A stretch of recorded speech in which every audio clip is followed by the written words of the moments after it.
திருமதி பிரேமலதா விஜயகாந்த் பேசும்போது அரைவேக்காடுகள்லாம் வந்து கேப்டனுடைய வரலாறு தெரியாம பேசலாமான்னு ரொம்ப ஆவேசமா கொந்தளிச்சு பேசியிருக்கிறாங்க. நான் ஒரு காலம் என் தலைவனை பத்தி முன்னாடி தலைவர் எனக்கு வருது, உயிரோடு இருக்கிறவரை எனக்கு தலைவர் யாரு? விஜயகாந்த். விஜயகாந்த் மாதிரி வந்து ஒரு ஆள்களை பேசுறவங்க வந்து நீங்க பேசக்கூடாது. நான் எங்க அன்னைக்கு வந்து நான் தெளிவா சொல்றேன், நீங்க அதை பேசக்கூடாது. ஏன் பேசக்கூடாது? ஏன் பேசக்கூடாதுன்னா, தலைவரை வந்து சரியா பயன்படுத்தினீங்கன்னா இந்த மண்ணில் தலைவர் முதலமைச்சர் இருந்துவார். எனக்கு தெரியும். ஏன் அவங்க என்ன சரியா வழிகாட்டல? யாரு? அரசியல்ல முழுமையாக அவங்க கூடவே இருந்துக்காங்க இல்லையா? நான் கூட இருந்தவம்மா, எனக்கு தெரியாதா? முரசுன்னு இப்ப பார்த்த சார் எப்படி கேளுங்க. முரசுன்னு என் பேர் அப்போ அண்ணன் வந்து என்னை இடிமுரசுன்னு வச்சாரு. அப்போ என் பேர் முரசு. அந்த சின்னம் அண்ணன் பாரசாரதியை கேளுங்க. நல்ல தம்பி அண்ணன், நான் தம்பி நல்ல தம்பியை கேளுங்க. அந்த கட்சியில முன்னோடி ஊரு ஃபுல்லா ஊரு முழுவதும் போய் பேசினால் நான் ஒருத்தன் செத்து போயிட்டான். எங்க அண்ணன் ஒருத்தன் தீப்பொறி செல்வதாசன், எங்க அண்ணன் நுளம்பூர் தான் பக்கத்துல, 2 பேர் தான் பேச்சாளர். நெருப்பு மாதிரி இருக்கும். ஒரு பாட்டு ஒன்று வரும், பொட்டு வச்ச தங்கக்குடன்னு ஒரு பாட்டு வரும். அந்த பாட்டு பாடுனா எங்கெங்க இருக்கிற ஜனங்கள்லாம் வந்துருவாங்க. அப்படிப்பட்ட கட்சி வீணா போனது யார் காரணம்? யார் காரணம்? அவன் பேசிட்டானே. நீங்க தான் காரணம். நீங்க தான் காரணம். உங்க தம்பி சுதீஷ் நீங்க காரணம். இப்போ எங்க தம்பி என் கேப்டனுடைய பிள்ளைங்க 2 பேரும் வந்திருக்கிறாங்க. அது எப்படி இருக்குன்னு நான் அதை சொல்ல. இந்த கட்சிக்கு நான் வந்து தார்மீக எங்க அண்ணி வந்து பொறுப்பேற்கணும். இந்த கட்சி வீணா போனதுக்கு எங்க அண்ணியும் சுதீஷ் தான் காரணம். நான் எங்க வேணாலும் சொல்லுவேன். அப்படி என்ன பண்ணாங்க அவங்க? நீங்க காரணம் சொன்னா அதாவது என்னன்னா, அதாவது அவர் வந்து ஒரு நடவடிக்கை செஞ்சாலும் அதுக்கு ஒத்துழைக்கவே இல்லை யாருமே. அவர் அதாவது நீங்க பார்த்தா தெரியும் உங்களுக்கு. எனக்கெல்லாம் கண்ணில் தண்ணி வந்துட்டா சொல்லக்கூடாது. ஒரு ஒரு ஒரு பொதுக்கூட்டத்தில் இப்படி திரும்பி பார்த்துட்டு அந்த அந்த சீட்டை பார்த்துட்டு அழுவார். பார்த்துருங்களா நீங்க? நான் காட்டுறேன், அந்த இடத்த அனுப்புறேன் உங்களுக்கு. ஒரு பொதுக்கூட்டம் நடக்கும், எல்லாரும் வருவாங்க. வந்துட்டு அந்த சீட்டை அப்படி பார்ப்பாரு. பார்த்துட்டு கண்ணில் தண்ணி வரும். யாரு? என் கேப்டனுக்கு. கேப்டன் அவர் எதுக்கு அழுகுறாருன்னு எனக்கு தெரியாது. நான் பார்த்தோன்னே அப்படி கண் கலங்கி ஒரு 10 நிமிஷம். அந்த சீட்னா எந்த சீட் அது? முதல்வர் சீட். எல்லாரும் வருஷம் உட்காந்துருப்பாங்க, மேடையில போட்டிருப்பாங்கம்மா. இவர் சீட்ல உட்கார மாட்டாரு. அந்த பக்கத்து சீட்டு அது வந்து முதலமைச்சர் சீட். ஏமா, தமிழகத்துல வந்து 99% நான் முதல்வர் ஆவேன். சும்மா சொல்லல. நீங்க வந்து தீவுத்திடல்ல வந்து ஒரு இளைஞரணி மாநாடு நடந்தது. சென்னையில ஒரு குண்டூசி உள்ள போட முடியாது. அந்த மாதிரி ஒரு கட்சியை நான் பார்த்ததில்ல. அந்த மாதிரி ஒரு தலைவனை பார்த்தல. கட்சி விடுங்க, அந்த மாதிரி தலைவனை பார்த்தது இல்லை. என்ன அப்படி கேப்டன் அப்படின்னு சொன்னா எல்லாரும் தன்னை மறந்து ஒரு இன உணர்வோடு நிற்பான்.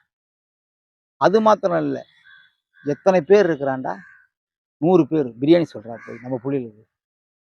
இவங்க அவருக்கு முழுமையா சுதந்திரம் கொடுத்து ஒத்துழைக்கல. அவர் ஒரு காலத்துல அவருக்கு வந்து உடல்நலம் குன்றியதே என்ன காரணம்னா, அந்த மிகப்பெரிய தான் கட்டி வைத்த கோட்டை முதல்வர் என்கிற நாற்காலி வந்தா இந்த மக்களுக்கு ஏதாவது செய்யணும்னு நினைச்சது பறி போயிட்டு ஒரே நாள்ல இருக்கிற எல்லா எம்எல்ஏவும் போறான். எப்படி போறான்? தலைவர் வந்து உடல் நலம் குன்றியது காரணமே அந்த இருக்கிற எல்லா எம்எல்ஏ போனதான். தமிழ்நாடு முழுவதும் போறான். எப்படி போறான்? யார் காரணம்? இப்ப நான் வந்து யார் காரணம்?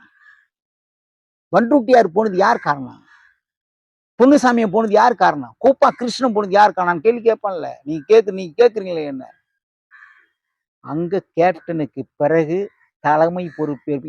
இப்ப எங்க கேப்டனுடைய பிள்ளைங்க வந்துட்டாங்க. நான் கையெடுத்து கும்புறாங்க, வரணும்.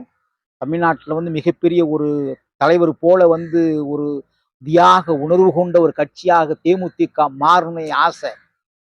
இது காரணம் மரியாதைக்குரிய அந்நியாரும் சுதீஷும் தான் நான் சொல்றேன். ஆனா ஒரு பேட்டியில வந்து கேப்டன் விஜயகாந்த் பேசும்போதே என்னோட மனைவி தான் என்னை வந்து மனிதனாக மாற்றியது, என் மனைவி வந்து எடுக்கிற முடிவு தான், அது அவங்க தாய் மாதிரின்னு சொல்லியிருக்காரு. உண்மைதாமா. அதாவது மனைவி, நான் கூட என் மனைவியை குறை சொல்ல மாட்டேன். குறை சொன்னா நான் வீணா போறேன். ஏன்னா தாங்கிறது ஏந்துறது எல்லாமே அந்நியாரு. ஒரு காலகட்டம் எல்லாம் வந்து அதாவது முடிசூடுகிற காலத்தில் உங்களுடைய கூட்டணி அங்க பேசலாம், இங்க பேசலாம், அப்படி பண்ணலாம், இப்படி பண்ணலாம். அந்த அது என்ன சமூக நல கூட்டணி ஏதோ ஒரு கூட்டணி, மக்கள் நல கூட்டணி. மக்களோட கூட்டணி. அது அந்த கூட்டணி வந்தத யாரு பேசுனா? கேப்டனா பேசினாரு. கடைசி வரலையும் கூட்டணி தேவையில்லை, கூட்டணி வேணாம், கூட்டணினா நம்ம அரசியல் நிக்க முடியாதுன்னு சொல்ல கடைசி வரை 100% சொன்னால் கேப்டன். எனக்கு தெரியும் 100%. இது யாருக்கு முக்கிய காரணம்? அண்ணியும் சுதீஷும் தான் இது காரணம். இதுக்கெல்லாம் காரணம். ஒரு காலம் கேப்டன் ஒத்துக்க மாட்டேன், நான் சொல்றேனே. அப்புறம் இன்னும் ஒண்ணு என்னன்னா, கேப்டன் வந்து வளர்ந்துட்டாரு, எல்லா பிரச்சனைகளும் கேப்டன் வந்து சந்திக்க முடியல, சில பிரச்சனை இவங்க எடுத்து பேசுறாங்க பத்தியா, அப்போ வந்து சிதைவு ஏற்படும். நான் சொல்லுவேன், கேப்டன் 2 வார்த்தை தான், சாப்பிட்டியாடா? அங்க இருக்கிற திருச்சியில் உள்ளவன் அப்படியே குளிந்துருவான், பாடுறான். எடுத்தோடனே வந்து சாப்பிட்டியாடா, எப்படிடா இருக்குன்னு கேட்கிற தலைவன். நானு விழுப்புரம் போயிட்டு திரும்பி வர்றோம், திருமங்கலம் தேர்தலுக்கு போயிட்டு, அங்கேயும் எனக்கு வந்து 18,800 எனக்கு கொடுத்தாரு கேப்டன். 13 நாள் தங்கி இருந்தேன். 6 வேட்டி 6 சட்டை போய் பார்த்தசாரி அண்ணன் போய் எடுக்க சொன்னோம். இன்னைக்கு பார்த்தசாரி இருக்கிறாரு, பொய் இல்ல. 6 சட்டை 6 வேஷ்டி. என்ன வேஷ்டி? ராம்ராஜ் எடுத்து கொடுத்துட்டு கேப்டனுக்குள்ள வர்றோம். விழுப்புரத்துல அதாவது அது அது அது முடிச்சுட்டு இதுல நிக்கிறாரு, ரிஷிவந்த் நிக்கிறாரு. வர்றோம் 10 மணிக்கு மேல எல்லாருக்கும் தோசை வாங்கி கொடுத்தாரு. ஃபர்ஸ்ட் சாப்பிட்டீங்களான்னு சொல்லி. அந்த மாதிரி ஆள் நீங்க பார்க்க உங்க முடியாது. கூட பயணித்த அதே பார்த்தசாரி தான் இன்னைக்கு வந்துட்டு அந்த கட்சியில மிக முக்கியமான ஒரு வேற வழி இல்ல கேப்டன் இல்லையே, வேற வழி இல்லையே. நாங்கெல்லாம் வணக்கம் சொல்லிட்டு வந்துட்டோம். உங்களுக்கு தெரியுமா, கேப்டன் செத்தவர்னு நான் சாப்பிடல, 2 நாள் சாப்பிடல. உங்களுக்கு தெரியாது. இல்ல, அவங்க குறிப்பாக வந்து அரைவேக்காடுகள் எல்லாம் வந்து ஏன் பேசுறீங்கன்னு அவங்க கேக்குறாங்க. யாரு கேப்டன்? யாரு? திருமதி அது சில பேர் வந்து என்னன்னா, பிரேமலதா. கேப்டன் புரியாம பேசுறாங்க, அந்த கோவத்துல பேச. கேப்டன் யாருமே பேச, நான் தான் சொல்றேன்ல உங்களுக்கு, கேப்டனுடைய வாழ்வு என்பது மிக சிறந்த வாழ்வு. ஒரு மனிதன் கேட்காம கொடுக்குறான் பாத்தியா, அது கேப்டன் இருந்தது. சாப்பிட்டியாடா? சோறு தின்னு போய் முதல்ல சாப்பிடு போய், அதுக்கப்புறம் பாத்துக்கலாம்டா. மழையே இடிஞ்சு வரட்டும், பாத்துக்கலாம்டா போடா. அப்படி எவனா பாத்துருக்கீங்களா நீங்க?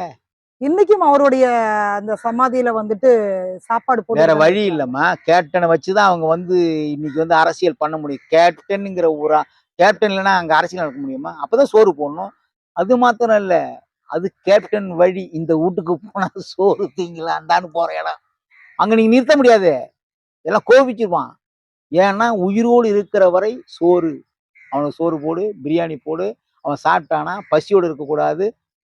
நானு அந்த இதுக்கு போயிருக்கேன், மதுரைக்கு போயிருக்கிறேன். அந்த மதுரையில் உள்ள அவர் வீட்டு அடுப்பு எங்கிட்ட காட்டினாங்க, அணைஞ்சதே இல்லையா அந்த அடுப்பு. அப்படியாப்பட்ட சந்ததியில, அப்படியாப்பட்ட குடும்பத்துல இருந்து வந்த ஒரு கேப்டன். அதனாலதான் இவ்வளவு சீக்கிரம் வளர்ந்தாரு. எங்கேயாவது பாத்துறீங்களா 8.3% எடுத்தோன்னு ஓட்டு வாங்கி பாத்துறீங்களா? எந்த கட்சியாவது 8.3? முக்கியமாக வந்து ஏடிஎம்கே காரணம் தானே சொல்றாங்க. எதுமா? ஏடிஎம்கே எதுக்கு? அவர் முதல் எதிர்கட்சி தலைவரா நான் என்ன இருந்தாரு. சொல்றேன், கூட்டணிக்கு இன்னைக்கும் அதே கூட்டணியோட தானே பயணிக்கிறாங்க. நீங்க அதுதான் சொல்றேன். நான் என்ன சொல்றேன்னா, அதுதான் நான் சொல்றேன். நீங்க ஏன், அதாவது அது வந்து பெரிய துரோகம். அதாவது கேப்டனுடைய எல்லாத்துக்கும் காரணம் திமுக, அண்ணா திமுக. நான் எழுதி தருவேன். கேப்டனுடைய இந்த தொய்வுக்கு காரணம் திமுக, அண்ணா திமுக. இன்னைக்கு இவங்க போறாங்க.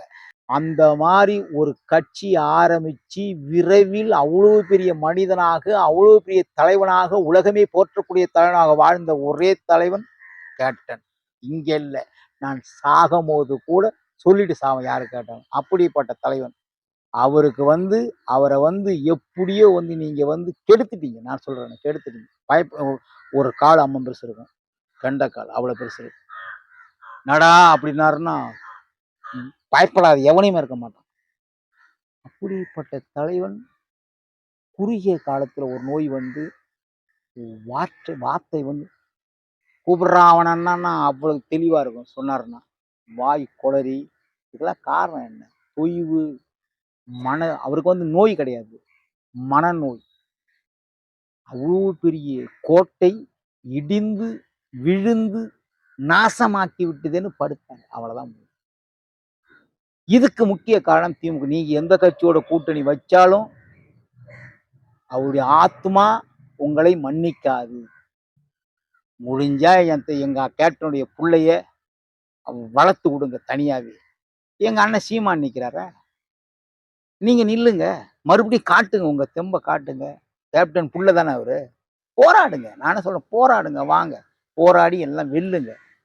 கேப்டனுக்குன்னு ஒரு ஒரு மிகப்பெரிய மரியாதை இருக்கு கேப்டனுக்கு, அதை பாழ்படுத்தாங்க. விஜய் பிரபாகரனுடைய அந்த அரசியல் நீங்க இதை ஒப்பிட்டு பார்க்க முடியும்.